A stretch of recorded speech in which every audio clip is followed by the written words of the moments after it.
तुमसे माँ के 2 बर्तन भी मांजे नहीं जाते। गोपाल ने अपनी पत्नी संगीता से गुस्से में कहा। अरे अरे, मैंने नहीं कहा। माँ को अपने कप प्लेट धोने के लिए अभी वह चाय पीकर उठी थी तो हाथों हाथ धो लिए होंगे। मैं कपड़ों की तह लगा रही थी। 2 दिन से बर्तन धोने वाली कमला भी नहीं आ रही है। माँ जी स्वस्थ हैं तो भी मैं उनसे कोई भारी काम नहीं करवाती। बैठे बैठे धनिया मेथी बीन देती हैं। संगीता ने अपना पक्ष रखा, पर मैं ऑफिस से आया तो माँ कह रही थी कि अभी अभी वह बर्तन मांज रही थी। गोपाल ने कहा। संगीता ने बात को आगे बढ़ाना उचित नहीं समझा और वह अपने काम में लग गई। बहू, मेरे लिए रात के खाने में गोभी के पराठे बनाना। संगीता की सास बिमला जी बोली। पर माँ जी, मैंने आलू के पराठों की तैयारी कर ली है। गोभी के पराठे कल या परसों बना दूंगी। संगीता ने सहज लहजे में कहा। ऐसा करो गोपाल, मेरा टिकट करवा दो छोटे के घर का। यहाँ तो तुम्हारी पत्नी को मेरे लिए 2 पराठे बनाना भी अखरता है। छोटे के घर में नौकर चाकर सबकी व्यवस्था है। यहाँ तो अपने बर्तन खुद धोकर भी अपनी पसंद का खाना नसीब नहीं होता। बिमला जी फिर बोली। संगीता, माँ के लिए आलू के पराठों के साथ साथ 2 गोभी के पराठे भी बना देना। गोपाल ने कहा। पर आलू के पराठों की तैयारी हो चुकी है। गोभी के पराठे बनाने में वक्त लगेगा।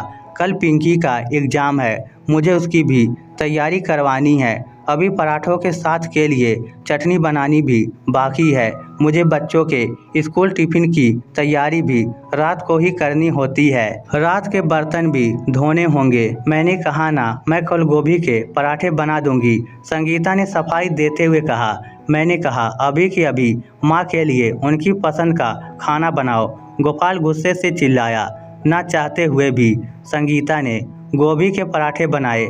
रात 12 बजे तक उसके सारे काम चलते रहे।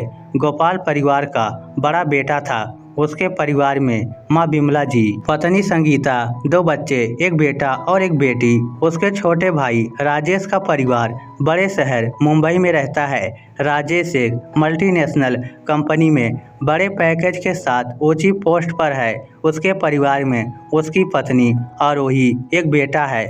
माँ बिमला जी रहती तो अधिकतर समय गोपाल के साथ, पर कुछ समय के लिए छोटे बेटे के पास भी आती जाती रहती। इसके अलावा गोपाल की एक शादीशुदा बहन रचना है, जो अपने ससुराल से अलग अपने पति और बच्चों के साथ रह रही है।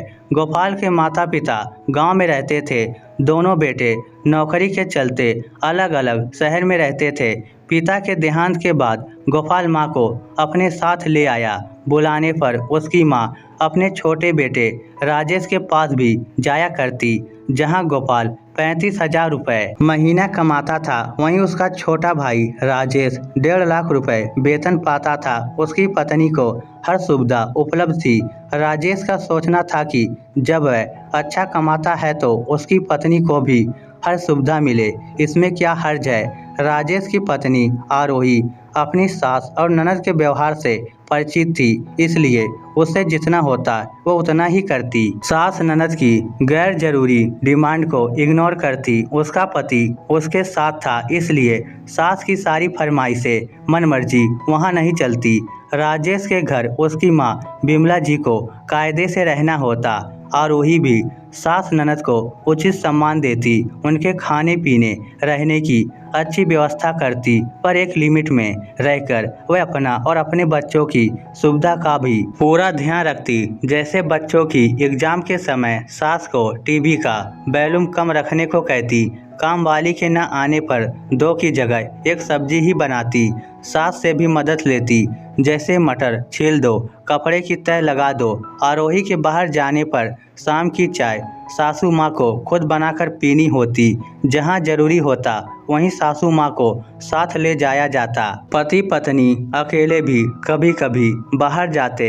इससे आरोही को सासू माँ का आना बोझ नहीं लगता, क्योंकि वह अपनी जीवन शैली अपनी हिसाब से जीती थी। वह योगा क्लास भी जाती, किटी पार्टी भी जाती, पर सास का सम्मान भी करती, उनका ध्यान भी रखती। गोपाल हमेशा एक जिम्मेदार बेटा व भाई ही बना रहा।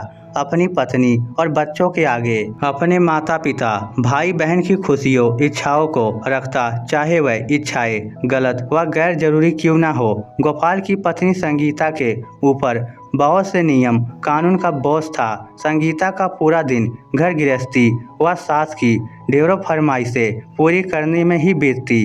शादी से पहले संगीता एक स्कूल में जॉब करती थी, पर शादी के बाद उसे जॉब नहीं करने दी गई। सासू माँ के आने पर एक बार संगीता ने पति से कहा, मैं जॉब करना चाहती हूँ, आपकी आर्थिक मदद करना चाहती हूँ, हमारे बच्चों का भविष्य सुरक्षित करना चाहती हूँ। अब तो माँ जी भी यही हैं, मेरी गैर मौजूदगी में वे बच्चों का ध्यान भी रख सकती हैं। सास बिमला जी ने तो बच्चों की जिम्मेदारी लेने से साफ साफ मना कर दिया, जबकि वह पूरी तरह से स्वस्थ थी। और गोपाल ने भी कहा कि तुम्हारे काम पर जाने से माँ की सुविधा में खलल पड़ेगा, इसलिए तुम्हारा जॉब करना ठीक नहीं है। घर में सिर्फ बर्तन करने के लिए घरेलू सहायिका थी, बाकी सब काम और रसोई संगीता को ही संभालनी पड़ती। गोपाल ने शादी की पहली रात ही संगीता से कह दिया था, माँ को कुछ मत कहना, उनकी खुशी का पूरा ध्यान रखना। मेरी बहन बहुत लाडली और नकचड़ी है, उसकी बात का बुरा मत मानना। ऐसा कहकर वह अपनी पत्नी पर प्रेशर बढ़ा रहा था। गोपाल का छोटा भाई राजेश पैसे वाला था, वह माँ को विदाई में ढेरों कपड़ों के साथ पैसे भी देता। राजेश ने माँ को सम्मान के साथ अपनी पत्नी को अधिकार भी दे रखे थे। राजेश अपनी भाभी की स्थिति से भली भांति परिचित था, कैसी हालत कर दी थी उसकी माँ और उसके भाई ने उसकी भाभी संगीता की। वह अपने भाई को समझा समझा कर थक चुका था कि हर रिश्ते की अपनी सीमा होती है, हमें माँ और पत्नी में बैलेंस बनाकर चलना होता है। अगर किसी एक के प्रति झुकाव ज़्यादा है तो दूसरा पक्ष दुखी और नाराज रह सकता है, पर गोपाल की आंखों में स्वार्थ भरे रिश्ते की पट्टी बंधी थी। वह हमेशा अपनी पत्नी और बच्चों का मन मारता रहा। अरे गोपाल, फोन लगाकर अपनी बहन रचना को मायके बुला ले, गर्मी की छुट्टियों में आई थी बेचारी, पूरे 6 महीने हो गए इस बात को। अभी क्रिसमस की छुट्टियों में बच्चों संग हफ्ता 10 दिन के लिए यहाँ आ जाएगी।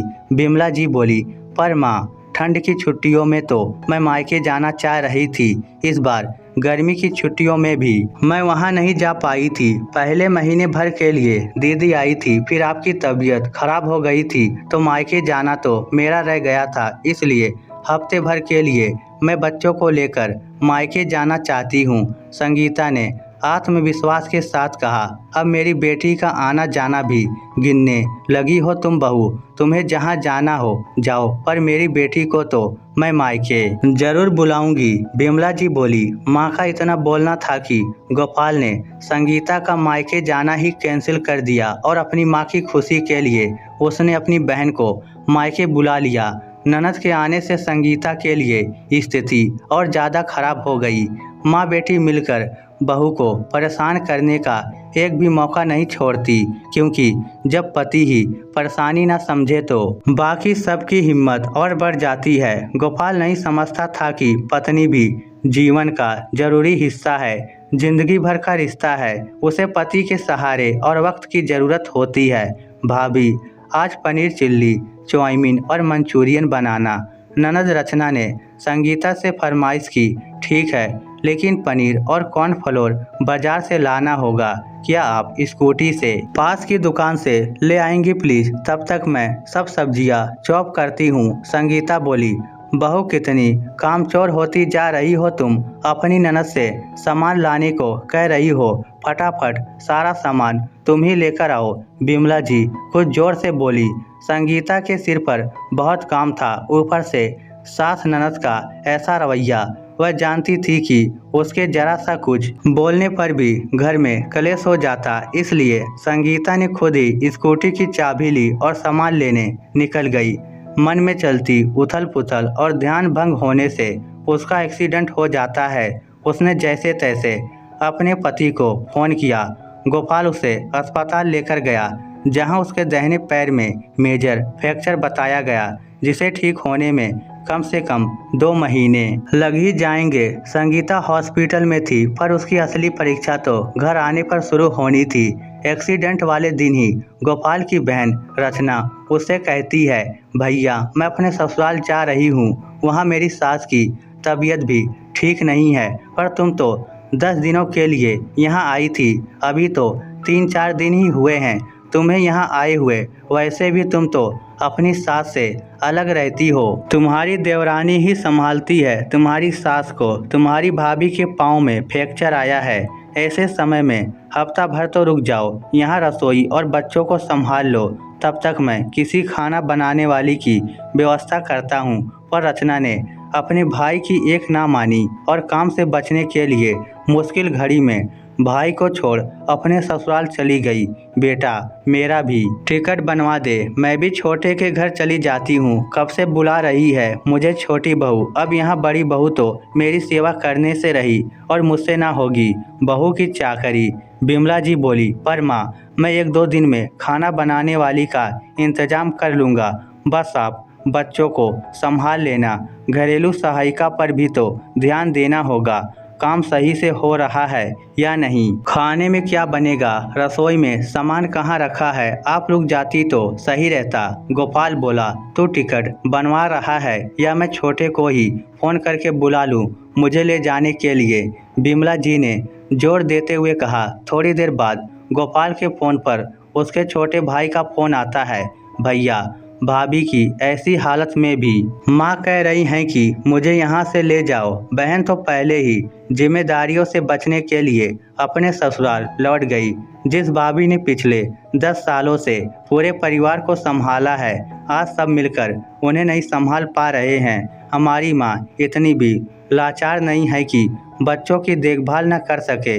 पिछले साल उन्होंने पूरी 84 कोस की वज्र यात्रा पैदल की थी। शादी विवाह गिरी प्रवेश सत्संग सब जगह तो जाती हैं, बाहर का खाना भी बड़े मज़े से खाती हैं। आपने आज तक माता पिता भाई बहन को अपने परिवार से ऊपर रखा, आज उनसे आपके ही बच्चों और पत्नी की देखभाल नहीं की जा रही। हमेशा अपनी पत्नी को अपनी हर बात मानने पर आपने मजबूर किया, माँ की गलत बात को भी तवज्जो दी। आज जब आपकी पत्नी और बच्चों को ज़रूरत है मदद की तो सब साथ छोड़ रहे हैं। भैया अगर आप ऐसे ही करते रहे तो भविष्य में आपकी शादीशुदा ज़िंदगी में बहुत मुश्किलें आ सकती हैं। रिश्तों में बैलेंस बनाकर चलिए। आप माँ को मेरे यहाँ भेज दीजिए, मैंने एक एजेंसी में बात भी कर ली है, वह कल घरेलू सहायिका भेज देंगे। अब आपका फर्ज है भाभी और बच्चों को संभालना। माँ और पत्नी में संतुलन बनाना बहुत जरूरी है, दोनों को अपने हिस्से का प्यार और समय दीजिए। छोटे भाई राजेश ने गोपाल को समझाया। माँ को भाई के यहाँ भेजकर गोपाल वापस संगीता के पास हॉस्पिटल जाता है। बच्चों और घर की व्यवस्था संभालने में पड़ोसियों ने गोपाल की काफ़ी मदद की। संगीता तुम फिक्र मत करो, मैं सब संभाल लूँगा, मैंने ऑफिस से छुट्टी ले रखी है, कल से घर की सफाई और खाना बनाने के लिए घरेलू सहायिका आ जाएगी। ऐसा बोलकर गोपाल जरूरी दवाइयाँ लेने चला जाता है। आज पहली बार संगीता को अपने पति की आंखों में उसके प्रति प्यार और सहयोग की भावना दिखी। इस घटना के बाद गोपाल अपनी माँ का आदर सम्मान जरूर करता, पर साथ साथ अपनी पत्नी की भावनाओं को भी आहत करने से बचता। उसे जबरदस्ती किसी बात के लिए मजबूर नहीं करता। दोस्तों, पुरुषों को अच्छे बेटे बनने की कोशिश में एक पति का फर्ज नहीं भूलना चाहिए। दोनों रिश्तों को साथ लेकर जिंदगी में आगे बढ़ना चाहिए। इस स्टोरी को लेकर आपकी क्या राय है, नीचे कमेंट करके हमें ज़रूर बताइएगा। धन्यवाद।